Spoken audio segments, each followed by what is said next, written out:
আসসালামু আলাইকুম বন্ধুরা, আমি এখন আয়া সুফিয়ার সামনে আসি। আর আমার পিছনে আছে সুলতান আহমেদ মসজিদ। আর ঠিক এই দিকে আছে সুলতান আহমেদ হানির কবর।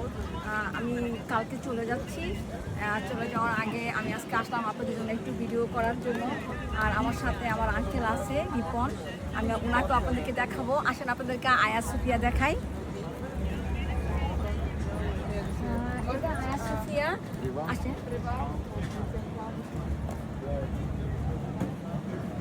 এটা আয়া সুফিয়া। আবার আয়া সুফিয়াতে এখন কাজ হচ্ছে, এই জন্য এতটা ভিতরে যাওয়া যায় না। তবে ভিতরে যাওয়া যায়, নামাজের টাইমটায় যাওয়া যায়। যদি এখন কাজ না হতো তাহলে অবশ্যই আপনাদেরকে নিয়ে যেতাম এবং ভিতরটাও দেখাইতাম। আর আমার ভিডিওতে অনেক আয়া সুফিয়ার ভিডিও আছে, আপনারা যদি দেখতে চান সেটাও দেখতে পারেন। আমার জন্য দোয়া করবেন, আমার আঙ্কেলের জন্য দোয়া করবেন, ইনশাল্লাহ যেন আমরা ঠিক মতো জায়গা মতো পৌঁছাইতে পারি। আঙ্কেল, আপনি যাবেন কবে? আমি যাব হচ্ছে মানডে আন্টি। হ্যাঁ, আঙ্কেল মানডে যাবে। আঙ্কেলের জন্য দোয়া করবেন, ইনশাল্লাহ আল্লাহ যেন ওনাকে ঠিক মতো নিয়ে যায়। এখন দেখতে পারেন, আসেন আমি আমার আঙ্কেলের সাথে আপনাদের পরিচয় করিয়ে দেই। আসসালামু আলাইকুম। আমি আর আন্টি আসছি আজকে সুলতান আহমেদে ঘুরতে। তো আন্টির সাথে আমার এখানে এসে আমার ফ্রেন্ডের মাধ্যমে পরিচয়। সো আমি আন্টিকে পেয়ে খুবই আসলে আনন্দিত, কারণ আমিও এখানে হঠাৎ করে আমার টাইম বাড়িয়েছি, ঘুরতে আসছি, আন্টিও আসছে, আন্টির সাথে দেখা। তো আপনার ইস্তাম্বুল কেমন লাগে? ইস্তাম্বুল অসম। এখানে আসলেই আমরা সবাই জানি ওয়ার্ল্ডের সব লোকই আসলে এখানে ইস্তাম্বুলে ঘুরতে আসে।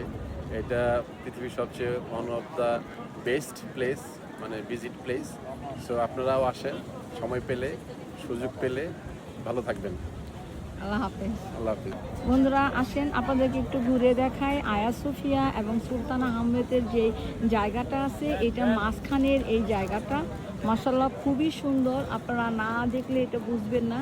ইনশাআল্লাহ আপনারা দেখতে থাকেন, আশা করি আপনাদের ভালো লাগবে। ওইখানে একটা ফোয়ারা আছে, ফোয়ারায় খুবই সুন্দর ঠান্ডা বাতাস যাচ্ছে। এটা সুলতান আহমেদ আর আয়া সুফিয়ার মাঝখানে যে পার্কটা আছে, সেই পার্কটা এই পার্কের মধ্যে ফোয়ারাটা খুবই সুন্দর।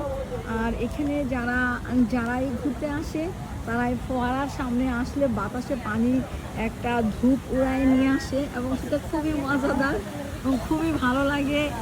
আর আপনারা সামনে দেখতে পাচ্ছেন এই ফোয়ারার মধ্যে পাখিগুলো উঠছে।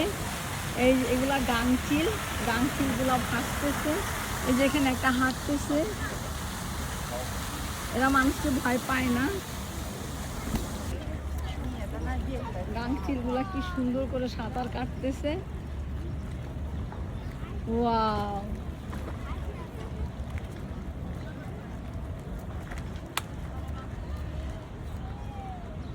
এটা সুলতান আহমেদ মসজিদ। খুবই সুন্দর। ভিতরে সুলতান আহমেদের যে ক্যালিগ্রাফিগুলো আছে এগুলা দেখার মতো, মন জুড়ায় যায়। আমি আল্লাহ তাআলার কাছে দোয়া করি সুলতান আহমেদ হানিকে যেন আল্লাহ জান্নাতুল ফেরদৌস দান করে। আর এইটা যেটা আপনারা দেখতে পারতেছেন, এইটা হচ্ছে সুলতান আহমেদ হানির কবর, মাকবারা। এটা সুলতান আহমেদ হানির মাকবারা। আর পাশেই সুলতান আহমেদ মসজিদ।